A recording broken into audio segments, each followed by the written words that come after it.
Hey everyone, it's Anna and welcome back to my channel. Today's video I'm going to be chatting with you a little bit about the Reading Women Challenge. I have never really done sort of a year-long reading challenge that has specific goals before. I know that a lot of folks like to do things like the Book Riot Read Harder Challenge or different kind of things to help diversify their TBRs, I suppose. But I have never done one of these before. I've always kind of just read where my fancy took me. But I am doing this challenge this year because it was suggested to me by my friend Dahlia, and we are going to be doing it together.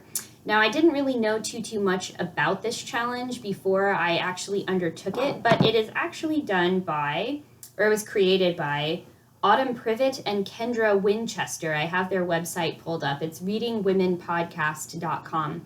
So every month or so, they pick a theme and pick a theme to talk about on the podcast, and then they pick a bunch of books that go with that theme, and then they discuss it in like a book club style format. So this challenge was created by them to get people reading more books by and about women authors. So let's see. We'll go ahead and read off what the challenges are just so you can get an idea of whether this is something you might want to participate in, and so you know that when I'm talking about the Reading Women Challenge on the channel, this is to what I am referring. So the goal is to read books that are by and about women, and you can use one book to fulfill multiple challenges. The goal is to just sort of like experience some new things in your reading. So the challenges are to read a book in translation, a fantasy by a woman of color, a book set in the American South, a short story collection, a graphic novel or memoir, a book published by an indie press, a book set in Russia or written by a Russian author, a book with the point of view of an immigrant or refugee, I guess told from that point of view is what I meant to say, a book by an Australian or Canadian author, an essay collection, a book where the main point of view character has a chronic illness, a true crime book, a book written about civil rights by an African American woman, a classic, a poetry collection, a book where the characters are traveling somewhere, a book with a food item in the title, a book by a female Nobel Prize winner,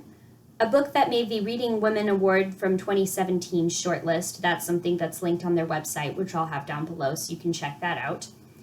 A memoir written by an author who is from a different country than yours. So for me, that would be a memoir written by somebody that isn't from the United States. A book inspired by a fairy tale, a book written by a local author, the book that has been on your TBR the longest, a book from a genre you've never read, and then there are bonus points if you read a book by Virginia Woolf and a book by Flannery O'Connor. So as of, let's see, when am I filming this? As of January 21st, I have managed to complete 3 of the challenges from this list. So we'll go ahead and talk about those just for a little bit because I think that'd be interesting. The first one I don't have with me because it was a library book and it was one of those, they call them peak picks, where you have to only keep them for a short amount of time, but you get to kind of skip the line. So I had to return it. But that is No Time to Spare by Ursula K. Guin. That is a collection of essays that have been taken from blog posts that she's written over the past decade or so about themes like writing, aging, and what happens with your body and your mind as you begin to grow older. Her thoughts about her cat and how he likes to hunt these box beetles that they have in Portland. She had a really great satire about vegetarianism and veganism that was done in the style of like Jonathan Swift's Modest Proposal. That isn't to like knock vegetarians or vegans or anything. She just had a really humorous take on like ritual vegetable sacrifice that I thought was quite funny. And she also had a piece about her habit of eating a soft-boiled egg every day for breakfast and like the particularity of the ritual. And that's something that I'm interested in just generally, like non-religious rituals and the role that like ritual and tradition plays in our life outside of a specific like theological context. So that was a book that I really enjoyed, and I love Ursula K. Le Guin. I'm going to read The Left Hand of Darkness this year as well as part of my like effort to read more of her. And this was really great, even if you don't really know very much about her. If you like to read familiar essays, I think you would enjoy this book. Okay, I also completed the challenge to read a fantasy novel by a woman of color, and that was to read Akata Warrior by Nnedi Okorafor. I actually got this from the library as well. It's got to go back soon because I think 30 more people are waiting to read this after me. But this is the second book in her Akata Witch series. I'm not sure if it's going to be like a trilogy series or a series, but they follow this young teenage girl. She's about 13 years old in this book, the second one, and her name is Sunny. She was born in America to two Nigerian parents. And when she's about like 11 or 12 years old, the family decides that they are going to move back from America to Nigeria. Sunny also is an albino, like she has albinism, so she has like much paler skin and blonde hair, and because of her sort of like liminal situation as like a Nigerian born in America and raised there and now living in Nigeria, and also like being an albino, she's very physically different from the other kids. They call her Akata, which is like it's a not nice term to refer to somebody who is like outside the group. To complicate the sort of outsiderness of Sunny as well, she finds out that she is one of the leopard people. The leopards are kind of like this, they're kind of like how, you know, the muggles and the wizards are in Harry Potter. So the muggles are called lambs in this book. Those are the people that do not have magic. They don't practice juju. They do not have like these spirit faces that show what their true self is like. And then the leopards are the people that do practice juju. They have spirit faces that are kind of like it's a person that is like distinct from them, but also the same as them, maybe from like a past life or something like that. The world building in this series is absolutely incredible. I would definitely recommend this if you're interested in any of that like magic school type genre, if you liked Harry Potter, or if you wish that like that took it a step further.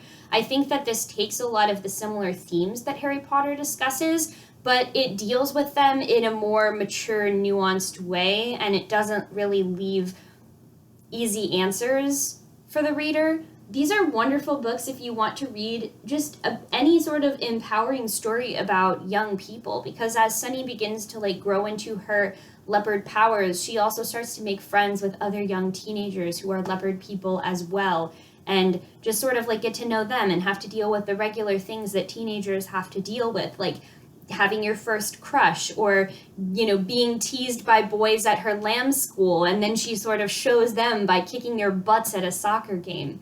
So this is a fantastic series. I love Nnedi Okorafor's work. I also am in the middle of her Binti series right now. So definitely if you are a fan of science fiction, fantasy, you want to read more books by Black women and support the work that they do, check her out for sure. Okay, and then the third book and final book that I will probably get through in the month of January that fulfills this challenge was the one that fulfilled, let's see, a book where the characters are traveling somewhere. So originally this was going to be the fantasy novel by a woman of color, but then I did some digging, and I'm glad I did, because the author, despite what I thought, is in fact a white woman who converted to Islam from Christianity. And she wrote this book, The City of Brass, by S.A. Chakraborty. I believe I am pronouncing that as close to the demo as I can, so forgive me if it's not good. This is a historical fantasy, I believe. She wrote the book because she intended to start writing what she called history fan fiction about the 18th century world of Egypt and the Middle East, and it sort of morphed into an actual fantasy novel from there about this young girl named Nari. She's not that young. She's like a young adult. This young adult named Nari, and she is sort of like a con artist and a thief, but she really wants to be a healer. She wants to be able to go to Istanbul, and study medicine, become a doctor, get sort of her life on track and all that good stuff. But she lives in Egypt during the Napoleonic occupation at the end of the 18th century. Again, I love reading about the 18th century, one of my favorite time periods. And something goes wrong when she's attempting to drive a spirit out of this girl who is sick. Like, spirits and demons and jinn and things like that are all real in this book, so it isn't just like, ooh, the spirits. It's like, yeah, she's actually possessed by something. So Nari accidentally ends up summoning this jinn that is called Dara. He has a much longer name, but she calls him Dara, and he is sort of like a legendary Guin warrior. And because she has summoned him, he knows like information about her backstory and her family and her past that she isn't aware of. So he insists that they have to go together to this city of brass so she can find out who she really is and what her destiny is meant to be. I enjoyed this book very much. This was really slow to start out. It's quite a long book. It's, let's see, I have the Book of the Month edition, so this might be different from the regular just bookstore edition.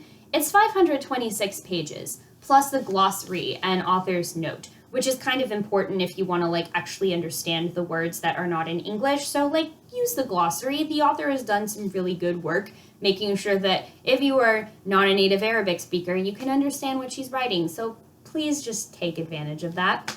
And I think that the first half of this book started out quite slow. I was definitely more into the chapters that were told from Nari's perspective than of Dara's perspective. And then there's another character that I believe, his name is Ollie, right? Yeah, Ollie. I did not like Ollie's chapters very much until the second half of the book when they got much more interesting, but that was also because that was when the fantasy action really began to pick up. I believe this is going to be a part of a series. Let's find out what the title of the next one's going to be.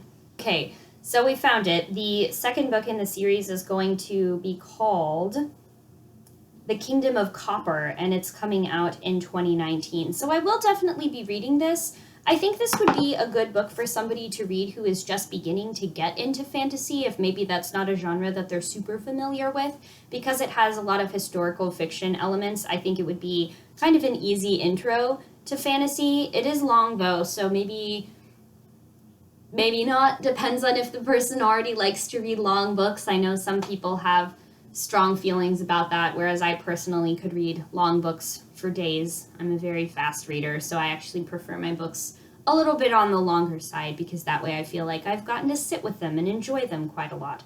So that is the City of Brass.